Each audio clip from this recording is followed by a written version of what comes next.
Hi everyone, this video is going to be about if it's possible to be too nice and how this can lead to being taken advantage of. Being nice, doing favors for others, and just getting along well with people is generally something we all strive to be. We like people who are kind and treat us nicely, so why not do the same to others? But what would happen if someone was too nice, helping others too much? Not dedicating enough time to themselves, and just seeming as though they are too understanding and can relate to everything. Being taken advantage of doesn't just apply to being overly nice. Perhaps someone doesn't have respect for themselves and lets people use them. They don't want to help themselves, so others take advantage of them. This too has some common ground with being too nice, in that the person is not dedicating time to themselves and is too involved helping others and is involved in others' affairs.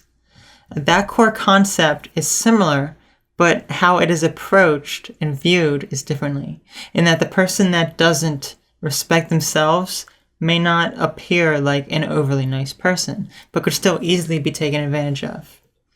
Being too nice leads to being taken advantage of.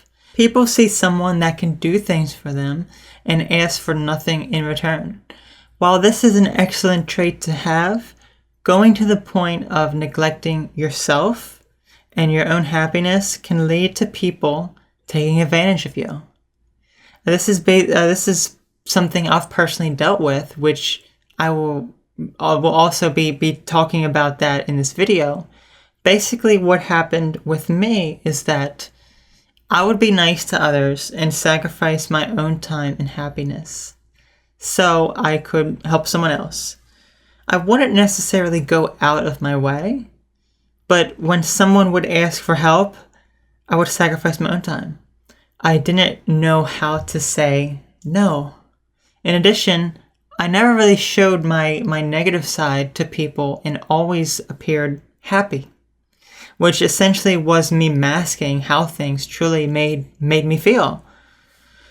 What made me realize I was being taken advantage of was when I had people in my life that I considered friends, and then they would stop talking to me for a while. A month or so went by, and they were like, "Oh, I'm sorry, I forgot to reply. And I've been super busy with things and forgot we were talking." Hearing that, and I instantly knew that they forgot because I wasn't important to them. If I was important, then they would not forget. Especially also since I could see them doing other things, talking with other people on Facebook, yet had no time to reply to me, or at least let me know what was going on. This was all thoughts in my mind. I knew they didn't really care at that point, or rather simply didn't have much interest in talking with me. So instead of actually opening up about how I truly felt and saying, "I don't feel important to you anymore.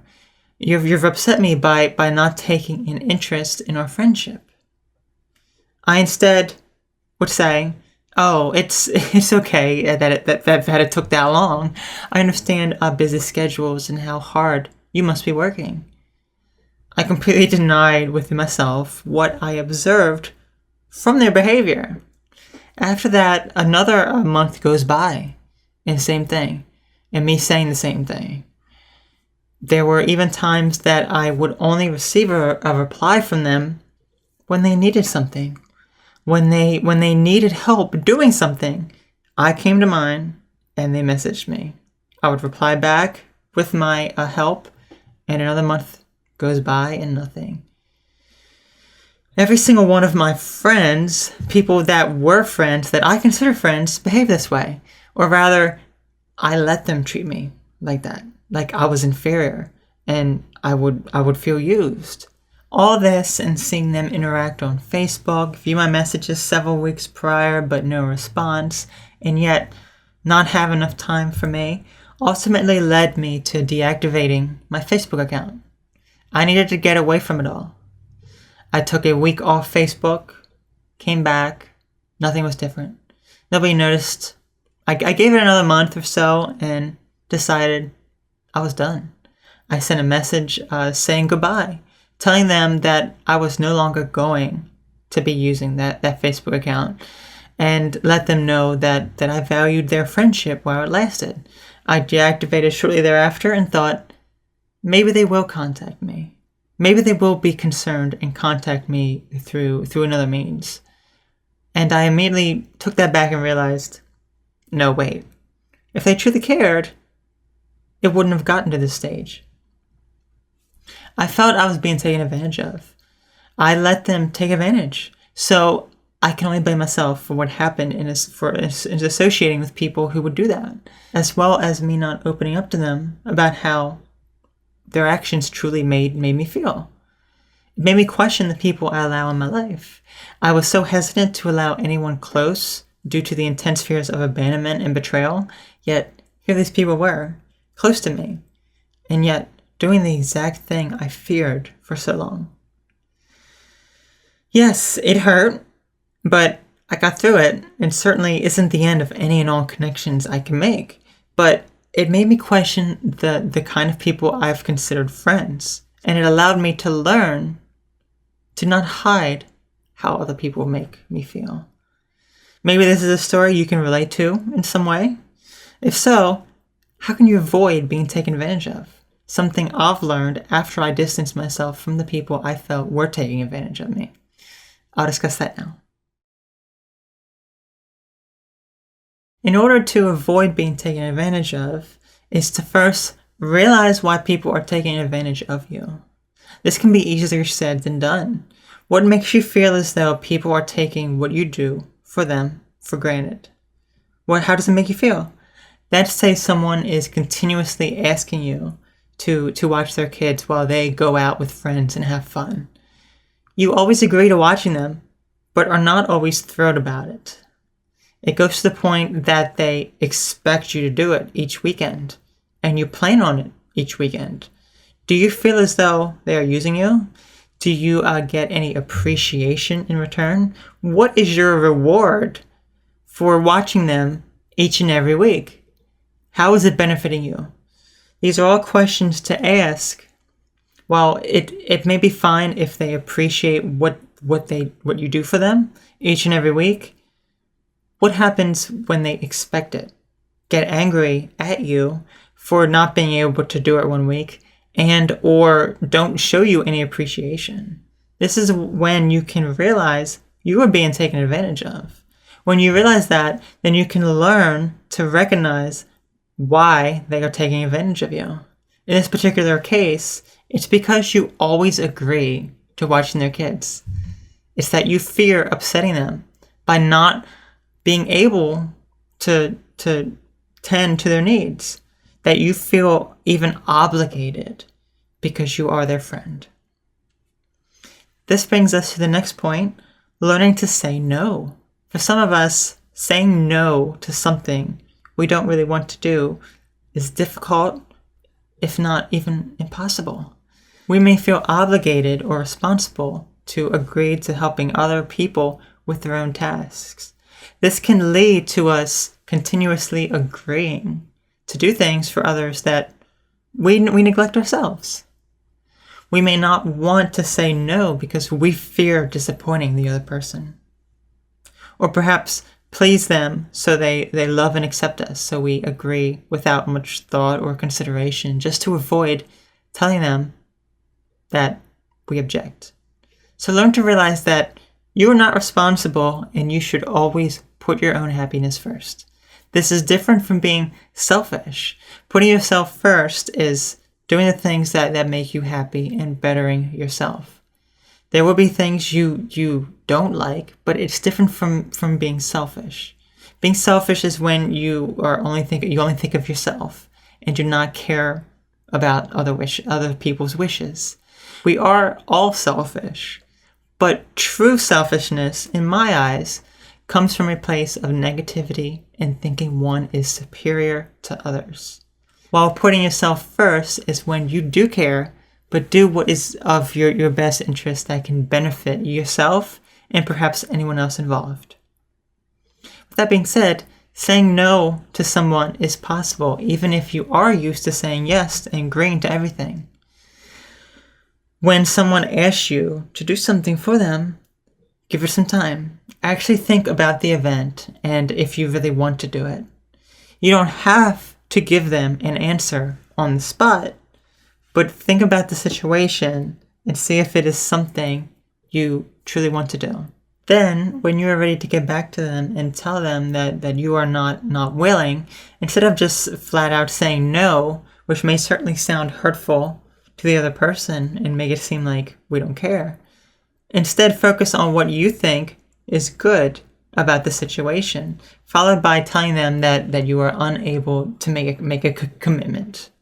For instance, with the example of watching children, when they ask you if you can watch their kids, instead of instantly saying yes, you would give some time to actually think about if you truly want to. If you are doing it to make them happy or because you don't want to disappoint them, then think through the situation a bit better. When you have your answer, you can respond with something like, "It sounds like you and your friends will certainly have a lot of fun, but unfortunately, I will be unable to watch them this week because I need some time to myself. I'm sure you can find someone to watch them this week for you." Be honest with them and share what you truly feel would be good about the situation and your reasoning for not being able to do it. Next, learn to be assertive. Being assertive shows you have confidence in yourself and your opinions. This goes hand in hand with being able to say no. With the example earlier, when you feel your friend has taken advantage of you and it really affects you, instead of covering that up, manipulating your own image so you don't hurt them, my personal example from earlier in this video, say to them how it truly makes you feel. Understand that it is difficult opening up to how you truly feel because you may fear being rejected and having people criticize your vulnerabilities. But it is what must be done if you want to get through to the person and be able to do what makes you happy. Communicating how you truly feel is important. If you don't enjoy watching their kids, then openly talk with your friend about the issues you are having, as well as how you felt about them taking advantage of you and expecting things from you. Be assertive and stand by how you truly feel. A good friend will always hear you out and be understanding. And lastly, the true step of all of this is to do what is best for you. As was mentioned earlier, doing what is best for you, saying no and not letting other people manipulate you and take advantage of you is not the same as being selfish. If the things people want you to continuously do hurt you, then are you not depriving yourself from not allowing yourself to be happy? You don't have to accept other people's wishes if it hurts you. By not dedicating time to yourself and what makes you happy, you are sacrificing your own happiness to make someone else happy. Or even worse, trying to not disappoint them so they like you.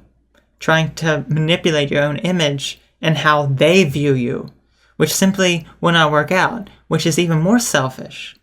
So, learn to realize when you are neglecting your own happiness and trying to please others. Your life doesn't revolve around doing favors for others, and especially not if people are taking advantage of you.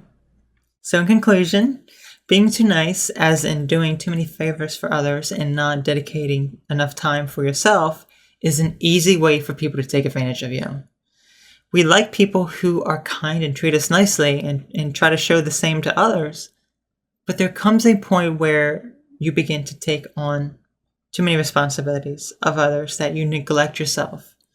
Learn to reconnect with yourself and what you truly want, as well as appropriately saying no to others when you really don't want to participate is a way to stand up for yourself, to be more assertive and not let people take advantage of you.